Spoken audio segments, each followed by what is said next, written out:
कारण हे सोपं नाही. पश्चिम महाराष्ट्रातला मराठा समाज इतका उसळला आहे की सरकारकडून चाललेला अन्याय नाही सहन करू शकत. याचा अर्थ आता मराठा समाज आंदोलन करून 100% मराठ्यांच्या मागण्या मान्य करणारी नसता आता हे आंदोलन थांबणार नाही. मराठ्यांचं वाटलं का करतो?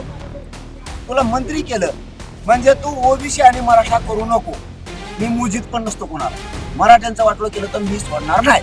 मी केलेली त्यांनी चूक दुरुस्त करून घेणार नसता आंदोलन 29 ऑगस्टला खूप मोठं होणार. मी रोज तेच म्हणतोय. मी शिंदे साहेबांनी आणि फडणवीस साहेबांनी त्यांची चूक सुधरा.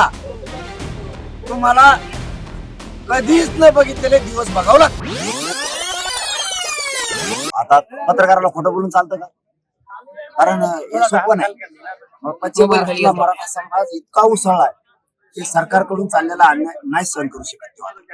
आणि पश्चिम महाराष्ट्राचं पूर्ण महाराष्ट्रच कधीच आता कदापि मराठा समाजावर चाललेला अन्याय, मराठा समाजाची जाणून बुजून चाललेली हिळसांड, मराठा समाजाला जे टोमणे दिले जातात जाणून बुजून संपवण्याचे, मराठा समाजाला जे हिणवलं जातं ते मराठा समाजाला आता सहन व्हायला. आमचं पक्का आरक्षण मिळालेलं असून देत नाहीत. याचा अर्थ आता मराठा समाज आंदोलन करून 100% मराठ्यांच्या मागण्या मान्य करणारी नसता आता हे आंदोलन थांबणार नाही. हे शब्द फडणवीस साहेबांना शोभत.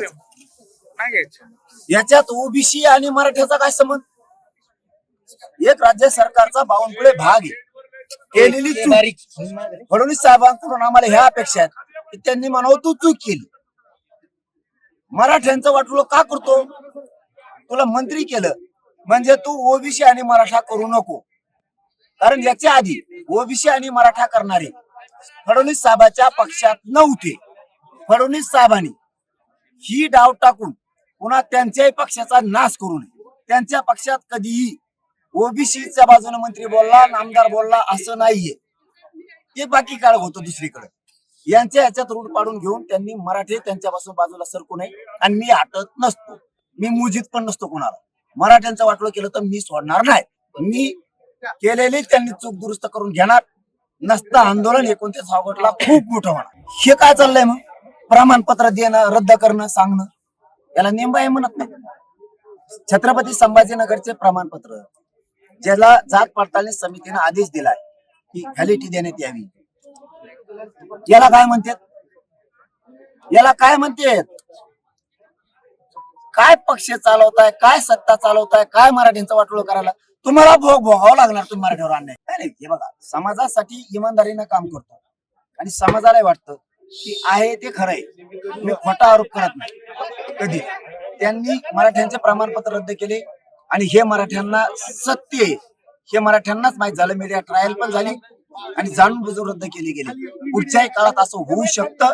मराठ्यांच्या नोंदी रद्द करणं, मराठ्यांच्या आरक्षणापासून लाभ ठेवणं सरकारकडून हे होऊ शकतं.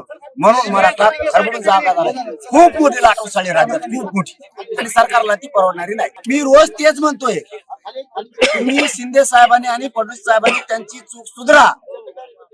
तुम्हाला कधीच न बघितलेले दिवस बघावं लागतं. राजेंबद्दलच म्हणत नाही, सगळ्या पक्षातल्या मराठ्यांचे नेते, आमदार, खासदार, मंत्री आहेत. हीच योग्य वेळ आता जातीच्या लेकराच्या पाठीशी उभा राहण्याची. कारण समाजाचे लेकर संकटात बावनकुळेंनी तुमच्या नाकावर टिचून त्यांनी जाहीरपणा प्रमाणपत्र दिलंय. प्रमाणपत्र रद्द करायचा आदेश दिलाय. त्यांनी तसे पत्र काढले.